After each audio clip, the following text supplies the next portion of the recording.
എന്താ പറ്റി? ഞാനൊന്ന് നോക്കട്ടെ ജീന. വീട്ടിൽ ഇറങ്ങിയപ്പോ പറഞ്ഞു പെട്രോൾ ഉണ്ടല്ലോ, പിന്നെ എന്ത് പറ്റിയതാ? നോക്കിയോ? എന്റെ പൊന്നു ജീന, ഞാനൊന്ന് വെളിയിലോട്ട് ഇറങ്ങി നോക്കട്ടെ, പഞ്ചർ ആയതാണോ എന്താണെന്ന് നോക്കട്ടെ.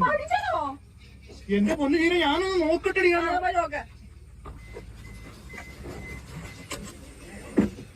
ഇത് ഇന്നെങ്ങാനും കഴിയോ? ടയറ് പഞ്ചറാണോ? ഓ, എന്തെങ്കിലും ഒന്ന് വാ തുറന്ന് പറ. ഓ, ഫ്രണ്ടിൽ നിന്ന് മാറി ബാക്കിൽ പോയി കുനിഞ്ഞു നടക്കുക. നിങ്ങൾ എന്ത് നോക്കുന്നത്? വണ്ടി ആണാണോ പെണ്ണാണോ എന്നാണോ? ഇങ്ങനെന്തോ ഇതൊക്കെ തുറന്നു വെച്ചേക്കുന്നത്? എപ്പോ വണ്ടി കേടായാലും അത് തുറന്ന് അതിനകത്തോട്ട് നോക്കിയിരിക്കും വലിക്കാനായിട്ട്. ഇങ്ങൾക്ക് എന്നാ വീട്ടിൽ നിന്ന് ഇറങ്ങുമ്പോഴത്തേക്ക് ഈ വണ്ടി ഒന്ന് നേരെയാണോ, പെട്രോൾ ഉണ്ടോ, എഞ്ചിൻ എന്തെങ്കിലും കംപ്ലൈന്റ് ഉണ്ടോ, ടയറിന് എന്തെങ്കിലും കംപ്ലൈന്റ് ഉണ്ടോ എന്നൊക്കെ നോക്കിക്കൂടെ? ഉത്തരവാദിത്തമില്ലാത്ത കിഴങ്ങൻ മനുഷ്യനെ വിളിച്ചോണ്ട് ഇറങ്ങിയേക്കോ. വണ്ടി കംപ്ലൈന്റ് ആണോ? അല്ല ഹെൽപ്പ് വല്ലതും വേണോ? പണി അറിയാവുന്ന ആരോ വന്ന് ഇനിയോ പെട്ടെന്ന് വീട്ടിൽ പോവാ. ചേട്ടാ, അകത്തിരിക്കുന്ന ആ സാധനത്തിലൂടെ 5 മിനിറ്റ് സംസാരിച്ചിരുന്നാൽ മാത്രം മതി. അതിൽ വേറെ ഒരു